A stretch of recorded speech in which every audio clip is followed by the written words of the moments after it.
Hey guys, subscribe for daily content. And if you're shopping for gear, make sure you check out the description for the newest items at some of the very best online retailers. There's also links for some of the items that I personally recommend. Thanks! What's going on YouTube? Metal Complex here, and today I've got another short little unboxing video to share with you guys. Boy, I didn't take a breath in, so I threw the card down and got really excited, and I was like at 20% capacity, so that was a weird yell. Weird one there, but we got it out. Today I've got some new Begg knives to share with you guys. I have not been in these pouches, but I have seen pictures. I know what they look like. And I'm really, really excited. So thank you so much to Begg Knives for sending these in. I'm going to try and time this video. I can't promise anything, but I know that, as far as I know, right, Begg Knives showcases a lot of their stuff on Blade HQ. So I will try and provide links, but they might not be available yet, right? If they're not, just keep checking back. Thanks so much to Begg Knives for sending this in. Thanks to my patrons for supporting me. And please make sure to follow me on Instagram at metal_complex and on TikTok at _metal_complex. Not a review today, just an unboxing and first impressions, but these will get reviews individually down the road. So what we have here is a Damichi, I think is how we pronounce that. It says VG10 Dama. It means VG10 Damascus. It's not a Damas steel. So it's a VG10 core Damascus. You want to take a look at this. I think this is a model that I showcased, but just not one in their core VG10, which is actually really nice. That actually is a super nice looking knife. This one is still on the less expensive end. I mean, it's probably still a reasonably pricey knife, but not nearly as expensive as, you know, we're not talking like the $200, $300, $400, $500 territory here, but really, really nice. Well done. Some decent reflectivity there, and then a darker core there at the bottom, sort of maybe an acid washing, but they still have, you can still see the etch through it, which is really cool. That's nice. I like that a lot. Carbon fiber inlay on G10, and then also a wood inlay as well. Nice pocket clip there with a little detent ball and a nested liner lock. We can see that core all the way through. I know every time I say Damascus, people are like, it's technically not the best because of the Woots, legendary Woots. Damascus was lost to time. Please don't do that. Like every single person that has been enjoying like pocket knives of modern time periods has heard the legend of Woots steel.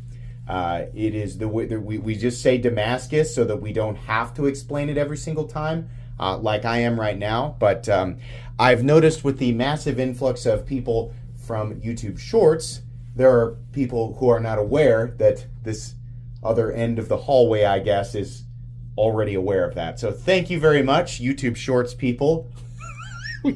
Thank you for teaching us about Woots steel. Gosh, we've never heard of it before. Thank you so much.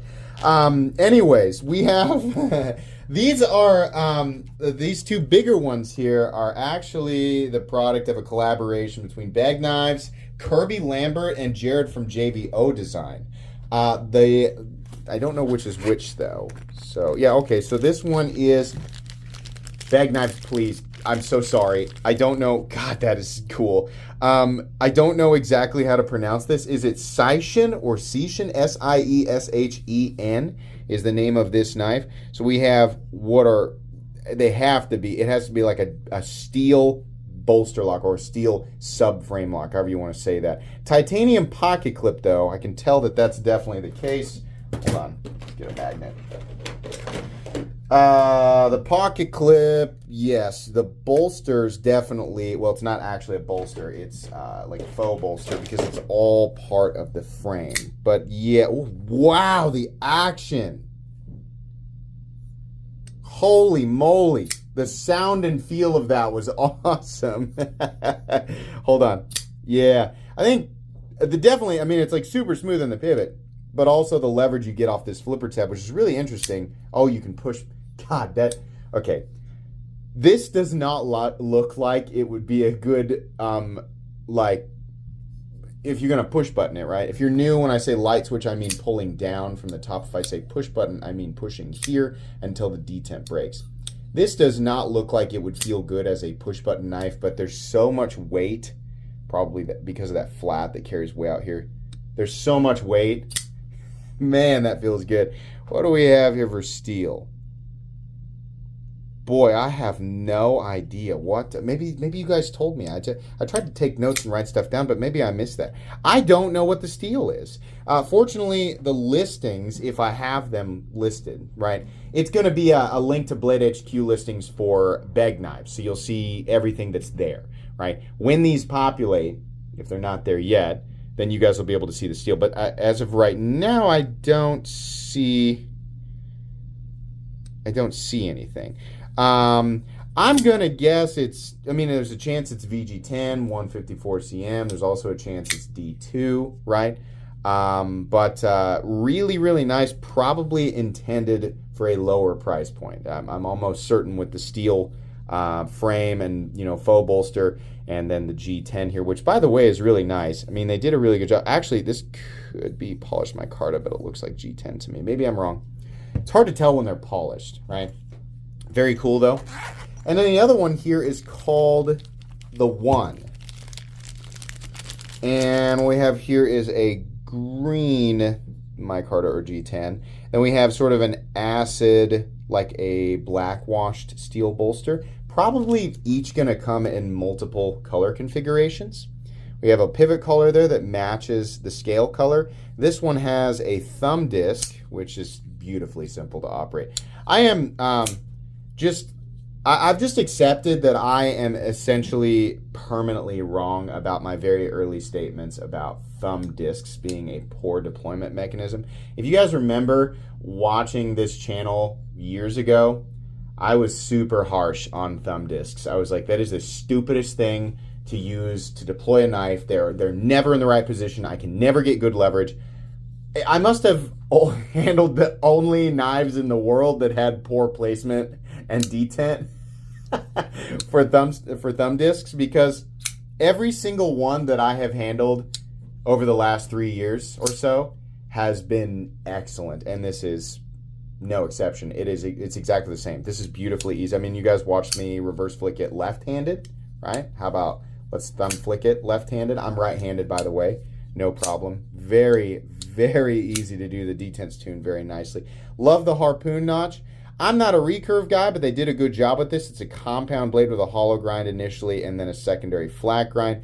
Big flat, so we have a very heavy blade considering it's on the shorter side. Very comfortable as well, and once again, a titanium pocket clip. A little bit long on the pocket clip for my liking, but at least it's knocked down at the edge and there's no bill. Really, really nice. Because this is steel, we don't need a steel lock bar insert because it's already a steel on steel contact. Really curious what the blade steel is on these guys. Not sure. I'm going to measure each one and then we'll weigh each one real quick. So you guys kind of have an idea of what we're looking at here. So the Damichi, gosh, I hope I'm saying that correctly. That one's about 7 inches overall with about a 3-inch blade, a little less, 2.9 inches on the cutting edge. The One is coming in at 7 1/4. It honestly feels bigger than that.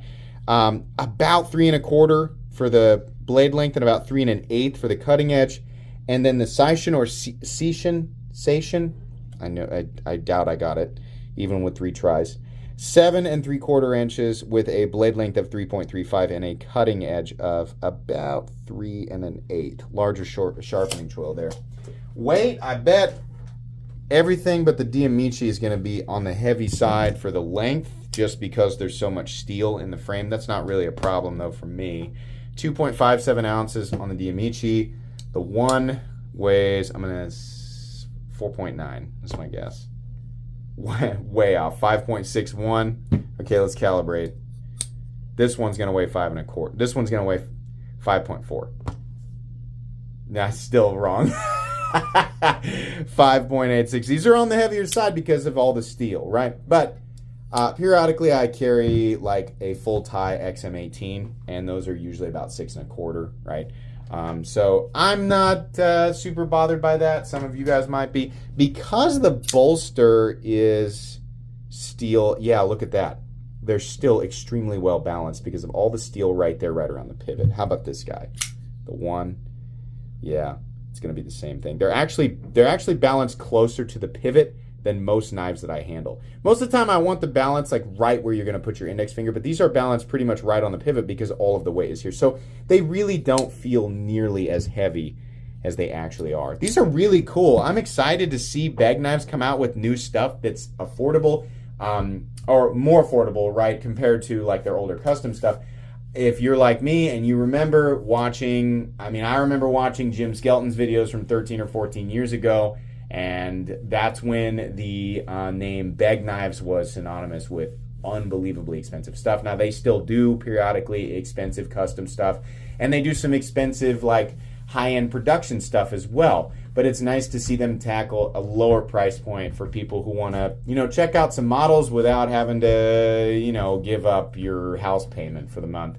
But anyways, these are very cool. They will each get individual comprehensive reviews. Not today. Just wanted to showcase these, let you know that they exist today. Thanks so much to Begg Knives. Check them out in the description. Please make sure to follow me on Instagram at metal_complex and on TikTok at _metal_complex. If you enjoyed this video, leave a like. If you'd like to check out my other content, I do, of course, have lots of videos of knives that are either expensive or inexpensive that I do or don't like, so check those out. And if you enjoy all my content, go ahead and click on that Metal Complex logo right there and subscribe, because there's definitely more coming. Thanks again for watching, everybody, and have a great day.